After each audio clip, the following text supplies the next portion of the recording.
તો સ્વાગત છે મિત્રો તમારું મારા એક નવા બ્લોગમાં। આજે હું અને મારું ડુગડુગ બંને અમે જઈ રહ્યા છે રખડપટ્ટી કરવા માટે અને અમારી આ રખડપટ્ટી જઈ રહી છે કાનિયલ તરફ। જી હા, કાનિયલ જે અમદાવાદ જિલ્લામાં આવેલું છે। ત્યાં આગળ 2023માં ખોદકામ ચાલી રહ્યું હતું અને એ ખોદકામ દરમિયાન ત્યાં આગળ કંઈક મળ્યું। એ જે મળ્યું છે એ હું અત્યારે ઠેઠ જોવા જઈ રહ્યો છું। ત્યાં જઈને મને કંઈક નવું જોવા મળશે, નવું જાણવા મળશે, એની જ એક્સાઇટમેન્ટ સાથે હું આગળ વધી રહ્યો હતો। હું વાસદથી 4:30 વાગ્યાની આસપાસ નીકળ્યો છું। વાસદથી અંદાજિત 80 કિલોમીટરનું અંતર છે અને 1.5 કલાકનો સમય ત્યાં આગળ લાગે છે પહોંચવા માટે। તમે ખાલી વિચાર કરો કે એ કેવી રચના હશે જે સદીઓ પહેલાં બનાવાઈ, સમય સાથે જમીનમાં દટાઈ ગઈ અને પછી ફરી અચાનક જ મળી આવી। કેટલું રહસ્યમય લાગે। એ રહસ્યને જાણવા માટે જ હું આજે ત્યાં જઈ રહ્યો છું। તો લાસ્ટ સુધી તમે બન્યા રહેજો। એ રહસ્ય તમને પણ હું બતાવી રહ્યો છું મારા આ વ્લોગમાં। આવી ઐતિહાસિક ધરોહરો જે છુપાયેલી છે એ હવે ધીરે ધીરે મળી રહી છે, એ જાણીને ખૂબ આનંદ થયો। આની આગળ આપણે વાસદની વાવ જોઈ, હવે આ કાનિયલ વાવ તરફ આપણે આગળ વધી રહ્યા છે। અહીં આગળ થોડુંક ઓફરોડિંગ છે, પણ ઓફરોડિંગમાં મને કોઈ તકલીફ નથી પડી। હવે આવી રહી છે ખોડિયાર માતાજીની કાનિયલ વાવ। જ્યારે ખોદકામ ચાલતું હતું ત્યાંના થોડાક ફોટો મેં કેચઅપ કરેલા હતા, એ હું તમને અત્યારે બતાવી રહ્યો છું। અત્યારે તમે તે જોઈ રહ્યા છો એ જૂના ફોટા છે અને થોડીક જ ક્ષણમાં તમને નવી વાવ પણ દેખાઈ જશે। જો આ છે ખોડિયાર માતાજી, જે આપણે આગળ જોયું કે ખોડિયાર માતાજીની કાનિયલ વાવ, એ કદાચ આ નામથી જ પ્રખ્યાત છે। અહીં આગળ ખોડિયાર માતાનું મંદિર આવેલું છે અને અહીંના જ પ્રાંગણમાં ખોદકામનું કામ ચાલતું હતું 2023માં। અને એ લોકોને સપને પણ ખ્યાલ નહીં હોય કે અમને અહીં આગળ ખોદતા ખોદતા આવું પણ કંઈક મળી શકે। તો આજના આ વિડીયોમાં આપણે જાણીશું કાનિયલ વાવ શું છે, તે કેવી રીતે મળી, ગુજરાતમાં વાવનું મહત્ત્વ શું છે, પ્રાચીન સમયમાં લોકો પાણીનું સંચાલન કેવી રીતે કરતા, વાવ પાછળ વિજ્ઞાન શું છે અને આખરે આવી ધરોહરને બચાવવાની જવાબદારી કોની। તો વિડીયો આખો જોતા રહેજો। સૌપ્રથમ સમજીએ કે વાવ એટલે શું। આજકાલ પાણી માટે આપણે નળ, બોરવેલ અને ડેમ પર આધાર રાખીએ છીએ, પરંતુ સદીઓ પહેલાં લોકો પાસે આવી સુવિધા નહોતી। ત્યારે પાણી સંગ્રહ માટે એક અદ્ભુત પ્રણાલી વિકસાવવામાં આવી હતી, એ છે વાવ। વાવ એટલે પગથિયાવાળો કૂવો। લોકો ધીમે ધીમે પગથિયા ઉતરીને પાણી સુધી પહોંચતા। જ્યારે પાણીનું સ્તર નીચે જાય ત્યારે પણ લોકો સરળતાથી પાણી મેળવી શકે। આ વાવ માત્ર એક પાણી સંગ્રહ કરવાની જગ્યા નથી, પરંતુ આપણા પૂર્વજોની બુદ્ધિ, કલા, વિજ્ઞાન અને સંસ્કૃતિનું જીવંત ઉદાહરણ છે। અહીં આગળ આરામ કરવાની પણ જગ્યા હતી, મુસાફરો માટે વિરામ સ્થળ હતું, પરંતુ સમય જેમ જેમ જતો ગયો તેમ તેમ આ વાવ પૂરાઈ ગઈ, વર્ષો સુધી દટાયેલી રહી। આજે જમીનનું લેવલ તમે જોઈ રહ્યા છો, બસ એ જ જમીનનું લેવલ હતું અને અહીં આગળ ખોદકામ દરમિયાન આ મળી આવી। આ છે કાનિયલની વાવ।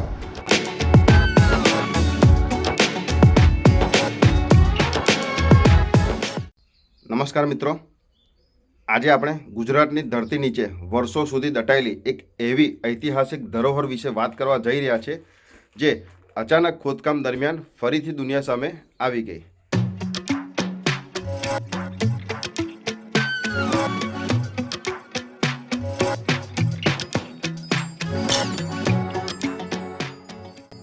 આ વાવનું મોડિફિકેશન કર્યા બાદ શિવલિંગના આકાર જેવી આ વાવ લાગે છે। આ જે કૂવો તમે જોઈ રહ્યા છો એ અંદાજે 100 ફૂટ નીચે છે અને એની અંદર પણ બીજો એક 100 ફૂટ નીચે બીજો એક નાનો કૂવો છે, જ્યાંથી તમે જમીનના લેવલનું પાણી જોઈ શકો છો।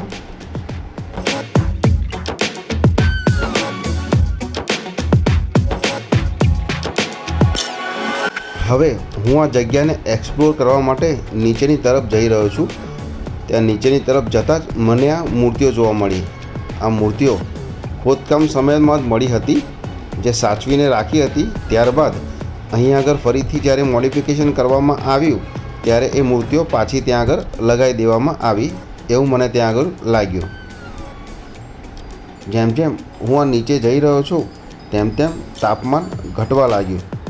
ઉપર તાપમાન થોડું વધારે હતું, નીચે જેમ જેમ જઈએ છીએ તેમ તેમ તાપમાન ઘટી રહ્યું છે. આ જે સ્ટ્રક્ચર જુઓ કેટલું આધુનિક લાગે છે. આ છે ઇતિહાસની આપણી ધરોહર. અને ઉપર જે આપણે સ્ટ્રક્ચર જોયું ઈંટોનું એ ગામના લોકોએ ભેગા થઈને બનાવેલું છે. હજુ પણ આની નીચે જવાય એવો રસ્તો છે, તો હજુ પણ હું નીચે જઈશ. ત્યાં આગળ જે કૂવો દેખાય છે ત્યાં સુધી હું પહોંચીશ.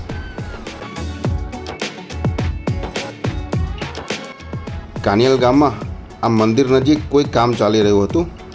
ખોદકામ દરમિયાન અચાનક પથ્થરની રચનાઓ દેખાવા લાગી. શરૂઆતમાં લોકોને લાગ્યું કે કદાચ જૂનું બાંધકામ હોઈ શકે, પરંતુ જેમ જેમ ધીમે ધીમે વધુ ખોદકામ થયું ત્યારે સ્પષ્ટ થયું કે અહીં પ્રાચીન વાવ દટાયેલી છે. સાથે કેટલીક પ્રાચીન મૂર્તિઓ પણ મળી આવી. આ ઘટના પછી સમગ્ર વિસ્તારમાં ઉત્સુકતા ફેલાઈ ગઈ. ગામના વૃદ્ધ લોકો પહેલાં કહેતા હતા કે વર્ષો પહેલાં અહીં કોઈ જૂની વાવ હોવાની વાતો સાંભળવા અમને આવતી હતી, પણ કોઈ પુરાવો ન હતો એટલે કોઈને કંઈ ખબર ન હતી. અહીં પછી એકદમ જ અચાનક જમીન નીચે દટાયેલો ઇતિહાસ ફરીથી બહાર આવી ગયો. વિચાર કરો મિત્રો, કેટલી સદીઓ સુધી આ વાવ જમીનમાં રહી હશે. કદાચ હજારો વર્ષ સુધી આ વાવ જમીનમાં જ રહી હશે. ત્યાં સુધી તો કેટલાય રાજા આવી ગયા, કેટલીય પેઢીઓ બદલાઈ ગઈ, પણ આ વાવ શાંતિથી સમયની સાક્ષી બની રહી અને ઠેઠ અત્યારે આપણને જોવા મળી.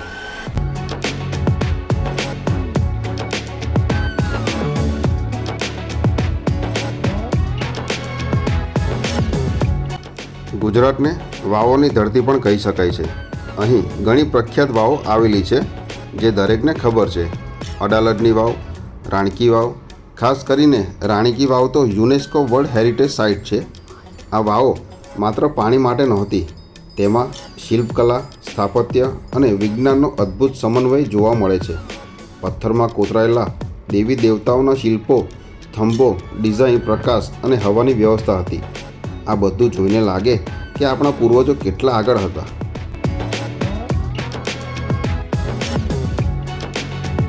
તો મિત્રો, હવે વાત કરીએ સૌથી રસપ્રદ ભાગની, વાવ પાછળનું વિજ્ઞાન. આજકાલ આપણે વોટર હાર્વેસ્ટિંગ વિશે વાત કરીએ છીએ, પરંતુ સદીઓ પહેલાં જ લોકો આ ટેકનોલોજી જાણતા હતા. વાવ એવી રીતે બનાવાતી કે વરસાદનું પાણી સંગ્રહિત થાય. પથ્થરની રચના તાપમાન ઠંડુ રાખે છે, એટલે ઉનાળામાં પણ વાવની અંદર ઠંડક તો રહેતી જ. ઘણીવાર 45 ડિગ્રી ગરમી હોય પણ વાવની અંદર તો ઠંડક જ અનુભવાય. આ એક પ્રકારનું કુદરતી એર કન્ડિશન હતું. આજના આધુનિક આર્કિટેક્ચર પણ આવી રચનાઓનો અભ્યાસ હજુ પણ કરી રહ્યા છે.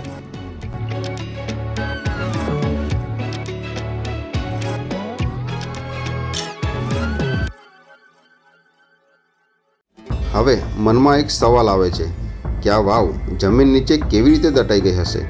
તેના ઘણા કારણ હોઈ શકે છે, જેમ કે વર્ષો સુધી માટી ભરાતી ગઈ, વરસાદ અને પૂર, લોકો દ્વારા આની અવગણના, પાણીના નવા સાધનો આવ્યા પછી વાવનો ઉપયોગ ઓછો થઈ ગયો અને ધીમે ધીમે લોકો એને ભૂલી ગયા અને આખરે વાવ જમીનમાં સમાઈ ગઈ. આ આપણને એક મોટી શીખ આપે છે. જો આપણે વારસાને સાચવીશું નહીં તો ઇતિહાસ સમયમાંથી ગાયબ થઈ જશે.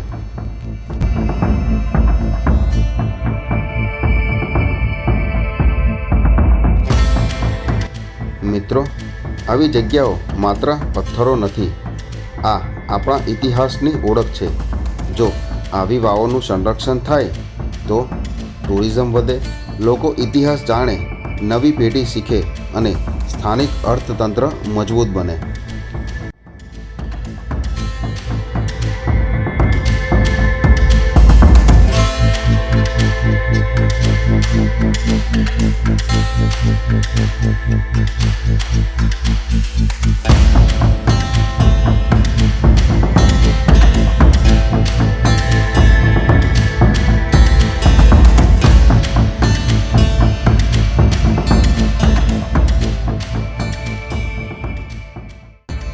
ગુજરાતમાં હેરિટેજ ટુરિઝમ માટે બહુ મોટી શક્યતાઓ છે. જો આ કાર્નિવલની વાવ યોગ્ય રીતે વિકસાવવામાં આવે તો ભવિષ્યમાં આ પણ મહત્ત્વનું હેરિટેજ ડેસ્ટિનેશન બની શકે.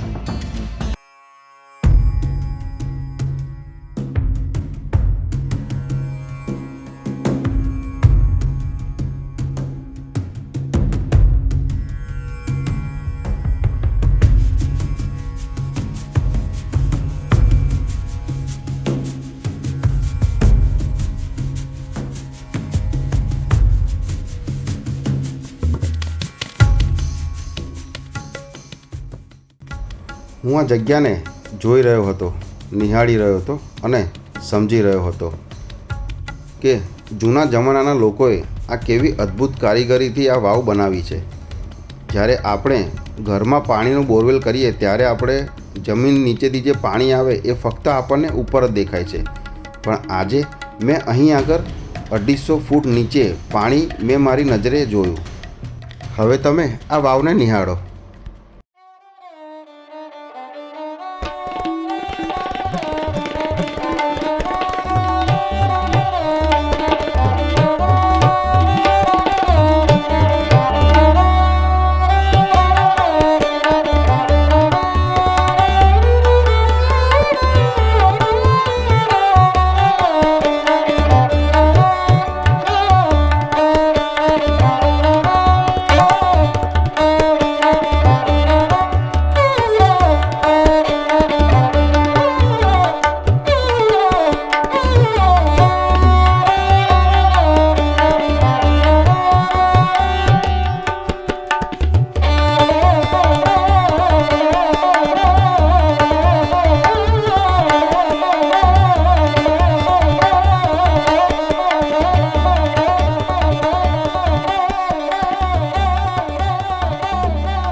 અહીંના મેં થોડા ફોટો પણ કેપ્ચર કર્યા છે જે તમને હું આગળ બતાવી રહ્યો છું.